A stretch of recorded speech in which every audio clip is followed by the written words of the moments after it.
بسم اللہ الرحمن الرحیم۔ پیارے بچوں السلام علیکم، امید ہے آپ سب خیریت سے ہوں گے۔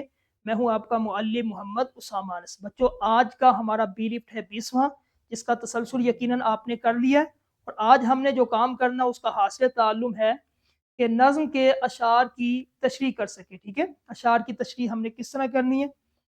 تو سب سے پہلے تشریح کو دیکھنا کہ تشریح کیا ہے۔ ٹھیک ہے، شعر جو ہوتا ہے اس کے اندر ظاہری لفظ ہوتے ہیں، یعنی کہ کوئی بھی شعر آپ اٹھا لیں، کوئی بھی شعر آپ پڑھیں، اس کے اندر جو ہے مشکل الفاظ ہوتے ہیں، تو ہم تشریح اسی وجہ سے کرتے ہیں تاکہ ان مشکل الفاظ کو شاعر کے پیغام کو سمجھ سکیں کہ شاعر بیان کیا کرنا چاہتا ہے۔ ٹھیک ہے، تو شعر کے اندر جو پوشیدہ معنی ہے، مفاہیم ہے، اس کو ہم واضح کر سکیں، پھر ہم سمجھ سکے کہ اس کے اندر، اس نظم کے اندر، اس غزل کے اندر کیا بیان جو ہے وہ کرنا چاہتا ہے شاعر۔ تشریح کا اصل مقصد کسی بھی تحریر میں چھپے ہوئے گہرے خیالات کو سطح پر لانا ہوتا ہے۔ ٹھیک ہے، تو ایک جامع تشریح کا فارمولہ کیا ہونا چاہیے؟ سب سے پہلے آپ کے پاس جو الفاظ ہیں، یعنی کہ اس شعر کے اندر جتنے بھی الفاظ ہیں، ظاہری الفاظ، وہ سیدھے سادے ہونے چاہیے۔ اس کے بعد پوشیدہ خیالات، یعنی کہ اشعار کے اندر جو الفاظ ہوتے ہیں وہ ظاہری ہوتے ہیں، سیدھے سادے ہوتے ہیں۔ آپ نے کیا کرنا ہے کہ اس کے اندر سے جو شاعر کے جذبات ہیں، پوشیدہ پیغام، اس کو سمجھنا ہے کیا بیان کرنا چاہتا ہے۔ تیسرے نمبر پہ آپ نے جب یہ دو چیزیں مکمل کر لی، ایک شعر کو آپ نے پڑھ لیا، پھر اس کے اندر سے مشکل الفاظ کو آپ نے انڈر لائن کر لیا، خط کشید کر لیا، اور ساتھ اس کے معنی بھی لیے، تو تیسرے نمبر پہ جب آپ نے یہ دو کام کر لیے تو پھر آپ اس کی ایک تفصیلی اور مکمل وضاحت اپنے الفاظ میں کر سکتے ہیں کہ شاعر اس شعر میں یہ بیان کرنا چاہتا ہے۔ ٹھیک ہے، تو یہ ہے دو چیزیں، اس کو آپ نے مد نظر رکھنا ہے، اس کو ذہن کے اندر کے۔ ایک تو ہوتا ہے نظم کی جو ہے نا وہ تشریح کرتے ہیں، یعنی کہ نظم کی، شاعری کی، غزل کی تشریح کرتے ہیں، اور ایک ہم تشریح کرتے ہیں نثر کی۔ ٹھیک ہے، دونوں میں فرق کیا ہے؟ نظم کی جو ساخت ہوتی ہے، اس کی ساخت اشعار یا مصرع، اس کی ہم تشریح کرتے ہیں۔ نثر کے اندر جملہ ہوتا ہے، پیراگراف، اس کی ہم تشریح کرتے ہیں۔ اور نظم کے اندر جو زبان استعمال کی جاتی ہے وہ شاعر مشکل زبان استعمال کرتا ہے، اس کے اندر استعارے، ٹھیک ہے، اس طرح کی چیزیں استعمال کرتے ہیں، جبکہ نثر کے اندر زبان جو وہ سیدھی اور بیانیہ ہوتی ہے۔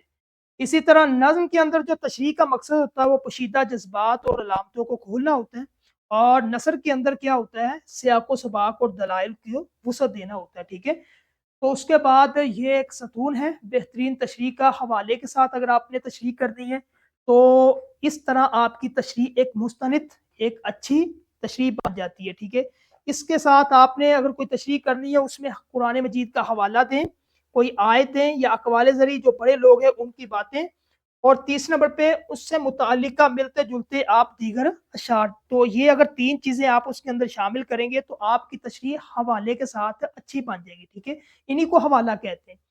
تو جس طرح یہ ایک مثال ہے کہ چاند میری زمین، پھول میرا وطن، میرے کھیتوں کی مٹی میں لالے یمن۔ ٹھیک ہے، یہ پہلا مصرع ہے، چاند میری زمین، پھول میرا وطن۔ تو چاند سے مراد پھولوں کی طرح تر و تازہ مہکتا ہوا پھول، روشن اور چمکدار جیسے چاند دنیا میں چمکتا ہے۔ ٹھیک ہے، میرے کھیتوں کی مٹی میں لالے یمن۔ اب لالے یمن مشکل لفظ ہے، اس کا جب ہم معنی کریں گے، لفظی معنی قیمتی پتھر، اور جب پوشیدہ معنی اس کا کیا ہے؟ زرعی پیداوار اور فصلیں، یہ پوشیدہ معنی ہے۔ اور اس کے بعد اگر ہم تشریح میں اس کا جو ہے استعمال کریں گے تو وطن کے زر مبادلہ میں اضافہ، یہ تشریح کا ایک نتیجہ ہوگا۔ تو یہ اس کی تشریح بنے گی۔ اس شعر میں شاعر اپنے وطن کو پھول اور چاند سے تشبیہ دے رہا ہے، یہ پیارا وطن پھولوں کی طرح تر و تازہ ہے، اور اس کی زمین چاند کی طرح روشن، اور اس کے بعد اس وطن کے کھیتوں میں اگنے والی فصلیں خوشبو بکھیرتی ہے اور وطن کے زر مبادلہ میں اضافے کا باعث ہے۔ جب پاک وطن ترقی کرے گا تو دنیا چاند کی طرح چمکے گی۔ ٹھیک ہے، تو اس میں آپ حوالے کا کوئی شعر بھی دے سکتے ہیں۔ تو یہ ہے آپ کی ایک اچھی تشریح۔ اسی طرح کلاس کے اندر جو متعلقہ اساتذہ ٹیچر ہیں وہ ایک ایک شعر دیں جو متعلقہ نظم ہے، پھر اس کی حوالے کے ساتھ، یعنی کہ ساتھ اگر حوالہ نہیں خود بتا دیں، یا پھر آپ نے ان کو کہنا ہے کہ اس میں سرچ کریں، ٹھیک ہے، اس میں کوئی قرآنی آیت ہے یا حوالہ ہے، تو یہ تدریسی جانچ کلاس کے اندر ہی کروائیں، اور اس کے بعد یہ نکھار کا کام آپ گھر میں دے دیں۔ تو اس چیپٹر کا آخری لیکچر اشعار کی تشریح ختم ہو گیا۔ انشاءاللہ ہم ایک نئے لیکچر کے ساتھ ملیں گے۔ السلام